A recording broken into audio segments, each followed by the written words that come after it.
Combination reaction से ही start कर रहे हैं। तो कॉम्बिनेशन रिएक्शन देखिए क्या होती है, a reaction in which two or more reactants combine to form a single product is called combination reaction. यानी कि मैं इसका मतलब क्या हुआ, जब भी आपके दो रिएक्टेंट या दो से ज़्यादा रिएक्टेंट आपस में कंबाइन करेंगे और फॉर्म करेंगे एक सिंगल प्रोडक्ट, तो उसी रिएक्शन को क्या बोलते हैं, कॉम्बिनेशन रिएक्शन बोलते हैं, है कि नहीं। अब इसके जो एग्जांपल्स हैं वो बहुत ज़्यादा इंपॉर्टेंट है बच्चों। यहाँ पर लिखा हुआ है burning of coal. Burning of coal मतलब कोल को बर्न करना है। कोल मतलब बेटा कार्बन होता है, तो हमने सी लिखा हुआ है। और यहाँ पर आपका जब भी कार्बन बर्न करोगे इन प्रेजेंस ऑफ ऑक्सीजन, ठीक है, ही बर्न होगा, तो C+O2 इक्वल टू CO2, यही इसकी केमिकल रिएक्शन है। ये इसका एग्जाम्पल हो गया। अगर आपसे पूछेगा give one example of combination reaction, तो आप ये लिख दीजिएगा, ठीक है। अच्छा, अब उसके बाद बात करते हैं हम। देखिए यहाँ पर सेकेंड वाला हमारा क्या लिखा हुआ है, क्विक लाइम प्लस वाटर। अगर हम क्विक लाइम को वाटर के साथ रिएक्शन कराते हैं तो हमारा क्या बनता है, slaked lime plus heat release होती है। तो ये आपको पता होना चाहिए, है ना। तो यहाँ पर हम क्या करेंगे, देखिए क्विक लाइम जो है हमारे पास, क्विक लाइम का फॉर्मूला पता होना चाहिए। क्विक लाइम का फॉर्मूला होता है बच्चों कैल्शियम ऑक्साइड। कैल्शियम ऑक्साइड को बोलते हैं क्विक लाइम। और हम इसकी रिएक्शन किससे कराएंगे, वाटर से कराएंगे, है ना। तो हमने इसकी रिएक्शन करा लिया वाटर से।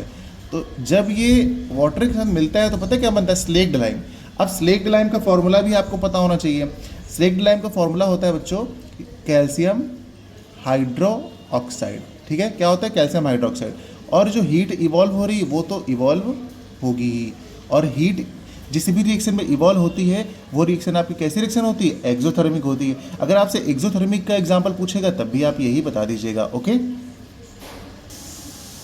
फिर अगला एग्जाम्पल देखिए, हम देखते हैं। अगला एग्जाम्पल हमारा है बर्निंग ऑफ मैग्नीशियम। अब बर्निंग ऑफ मैग्नीशियम को देखते हैं तो यहाँ पर हमें मैग्नीशियम को बर्न करना है। तो मैंने कहा आप मैग्नीशियम ले लीजिएगा, ठीक है। फिर आप कहेंगे सर बर्न तो होता है इन प्रेजेंस ऑफ ऑक्सीजन।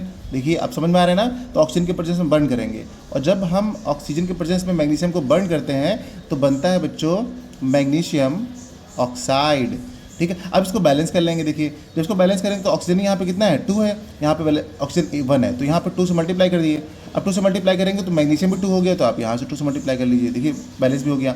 अगला रिएक्शन है हमारा फॉर्मेशन ऑफ अमोनिया। अब अमोनिया का फॉर्मेशन कैसे होता है, देखिए अमोनिया का फॉर्मेशन होता है बेटा वो हाइड्रोजन और नाइट्रोजन के कॉम्बिनेशन से। ये आपको याद रखना होगा, जब भी हाइड्रोजन और नाइट्रोजन गैस आपस में कंबाइन करती है तो फॉर्म करती है अमोनिया।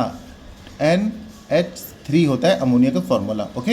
अब यहाँ पे देखिए हाइड्रोजन 2 है, यहाँ पे हाइड्रोजन 3 है, ठीक है। यहाँ पे नाइट्रोजन 2 है, यहाँ पे नाइट्रोजन 1 है। तो नाइट्रोजन को बैलेंस करने के लिए आप यहाँ 2 से लगाइए, तो यहाँ कितना हो गया 2NH3।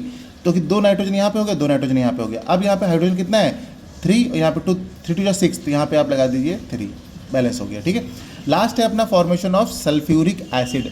तो सल्फ्यूरिक एसिड का फॉर्मेशन कैसे होता है, देखिए जब भी आपका सल्फर ट्राईऑक्साइड रिएक्ट करता है वाटर के साथ, जब भी सल्फर ट्राईऑक्साइड रिएक्ट करता है वाटर के साथ तो बनाता है आपका H2SO4 सल्फ्यूरिक एसिड। तो इस तरीके से हम लोगों ने ये कॉम्बिनेशन रिएक्शन बच्चों अपनी कंप्लीट कर रखी है।